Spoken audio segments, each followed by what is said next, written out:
O ICC, o ayan, o. Maagang 3 minutes pa lang magagalit na yung mga DDS sa atin ito eh. O. Meron sinasabi dito si dating Senador Trillanes, mga kababayan. Kayo po, tanungin ko, kapag itong si dating Senador Antonio Trillanes, yung mga nagbabalita ng mga ganito, maniniwala kayo agad? Or papaniwalaan nyo po ba, mga bossing? Yun ang tanong ko, no? And kapag si Maharlika yung mga nagbabalita, maniniwala po ba kayo agad? Kanino? No? Yung mas magtitiwala kayo, mga bossing, yung dati nating mga kalaban na ngayon po rumirespeto sa ating Pangulong Bongbong Marcos? Or kay Maharlika na dati nating kakampi, mga bossing, na ngayon puro pagbibintang at walang ebidensya na inilalabas doon sa kanyang mga sinasabi. Ayan. So basahin po natin dito ang sinasabi, no? Ni dating Senador Antonio Trillanes, mga kababayan. Based on highly credible information, ayan daw po, the ICC investigators have already directly communicated with more than 50 active and former PNP officials regarding their being implicated in the crimes against humanity case of Rodrigo Duterte at the ICC. Ayan, mga bossing. 50 daw active at yung yung kumbaga mga datihan na PNP kinakausap na daw po ng ICC tungkol sa pag-iimbestiga. O ano ba nangyari diyan? Gaano ba talaga kadami ang nategi sa panahon ni Duterte? Ilan ba yung ganito, ganyan? O ilan ba yung mga batang tinegi na hindi naman totoong nanlaban pero pinalabas nanlaban? O yung ganyan, mga bossing. Kapag ka ba kayo may aarestuhin, o niyayari nyo ba agad? O ganyan, ang utos ba sa inyo niyayariin agad? Yan yung mga ganyan posibleng maging tanong, mga kababayan.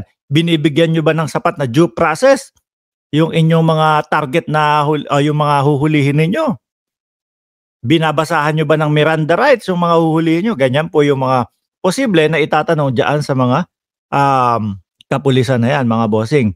This means that if they do not immediately signify their intention to cooperate with the investigators, their status would be elevated to being suspects and therefore would result to travel restriction initially and eventually arrest via Interpol. So kung nga daw po, mga kababayan, etong mga to hindi nakapag-coordinate, tama ba yung Tagalog ko? Pag hindi nakapag-coordinate, mga bossing, doon sa nag-iimbestiga at kumbaga pinapaligoy-ligoy nila, pinapasikot-sikot nila, o hindi talaga mismo silang sumagot, mga kababayan, ang posibleng mangyari may travel restriction sila, no? Inulit ko lang. O merong mga, kumbaga, hindi pa hihintulutang makabiyahe, maiipit lang sa Pilipinas, yung mga ganyan, mga bossing, at pwedeng arestuhin ng Interpol. Yung mga kapulisan daw po na hindi makikipag-cooperate sa ICC investigator. Ano po ang masasabi niyo dyan, mga kababayan? No?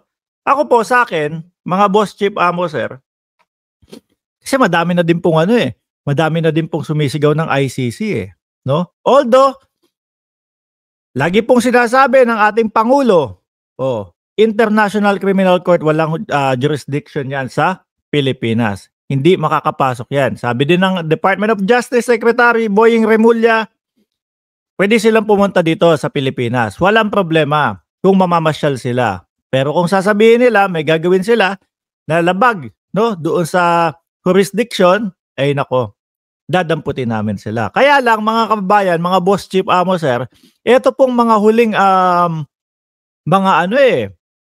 ito pong mga huling maisog nila, ito talaga po ang naglalaglag kay Pangulong Duterte, mga kababayan. Mismong sarili po nila ang naglalaglag sa kanila, mga kababayan. Ano po? Kasi kagaya niyan, Davao. Nung unang Davao, mga bossing, Ano sinigaw ni Pangulong Duterte doon? Dating Pangulong Duterte? Sinigaw niya doon, nasa watch list ng PIDEA si PBBM, no? Ngayon, sumagot ang PIDEA after 4 or 5 hours. Ako walang katotohanan yung sinasabi ni Duterte na nasa watch list namin si Pangulo. No, mga bossing. At kumbaga nadagdag pa nga dito ni Duterte, mga kababayan, na kaibigan, kakilala namin niya kaya hindi na naisama eh, no? So malamang sa alamang, mga kababayan, hindi lang po ako ang mag-iisip ng ganitong sistema, no? Posible na talagang merong pagpili lang, mga kababayan, nung panahon ni Duterte doon sa war on drugs nila, mga bossing. 'Di ba? So mangyari diyan, mga boss, mapapaisip ang ICC, mapapaisip ang mamamayang Pilipino, saglit lang. Naging selective yata talaga sila. No? Mukhang may nalabag yata talaga na karapatang pantao nung panahon ng laban kontra droga, mga bossing. Kaya naman po, kahit walang jurisdiction, ang taong bayan, dati hindi po no? Sa comment section, mga boss, chief amo, sir, madam, ma'am, sa comment section dati, huwag papasukin ng ICC, huwag hayaang makapasok ang ICC. Pero po, sabi ko nga sa inyo, dahil doon sa maisog-isog nila, mausog-usog, mautog-utog, mga bossing, isa-isa po silang nalalaglag, no? Sila po mismo, sarili po nila mismo ang naglalaglag sa kanila, mga kababayan. Dati siguro mga isang taon, yung kumbaga kakaano lang ni Pangulong Duterte, ni Pangulong Marcos, mga kababayan. Makikita mo, wag papasukin ng ICC. Hindi tayo paya, ganito, ganyan. Pero nung natapos na po yung yung mga maisog-isog nila, yung mautog-utog nila, mga kababayan, medyo napalitan na po, nabaliktad na po yung comment section. Nako, naging selective pala. Kapag pala kakilala, kapag pala malalaking personalidad, hindi papahuli. Pagka pala malalaking personalidad, may chance, may give chance, no? Pero yung pag maliliit, ayun, nanlaban. Ayun, timbwang. O, nanlaban kasi. Kaya dyan din po nauso yung salitang nanlaban mga kababayan No, kaya kapag yung merong mga nagtatago, kagaya nila Kibuloy, minsan makakabasa ka ng comment section, sabi, Kibuloy, wag ka na sumuko, manlaban ka na lang. O, di ba, mga bossing? Wag ka na sumuko, manlaban ka na lang. Ganyan.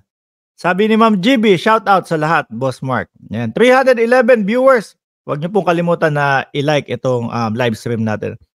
Boss Mark, sinong Galvez yan? Sabi ni Bernard. Saan po yung Galvez?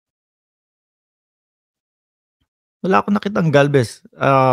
From Senator Antonio Trillanes itong post na ito, mga kababayan.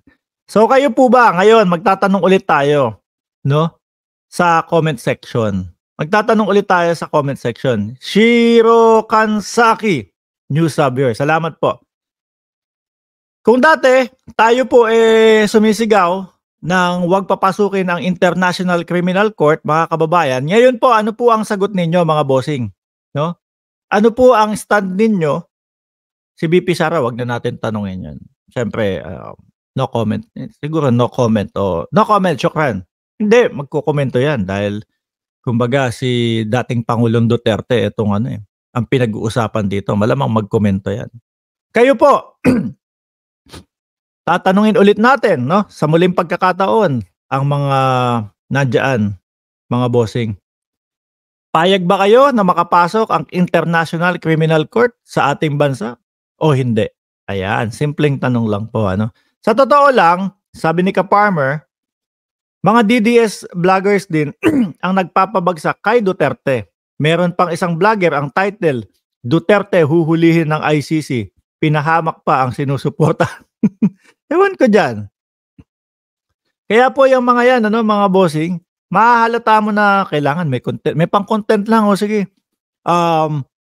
Ipahamak ko si Pangulong Duterte, hayaan mo. Basta importante madaming viewers. Ano, ganun po sila mga bossing no? Oh, basa tayo ng konti. Regina Edwin Felipe Curameng, ICC welcome para mabutata na ang mga DBS. Mabait lang kasi si BBM, Ram J. Negros.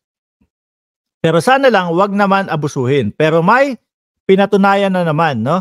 Sa mga kalaban, akala ko ba masamang tao ang mga Marcos? Pantaleon Alvarez, dati speaker.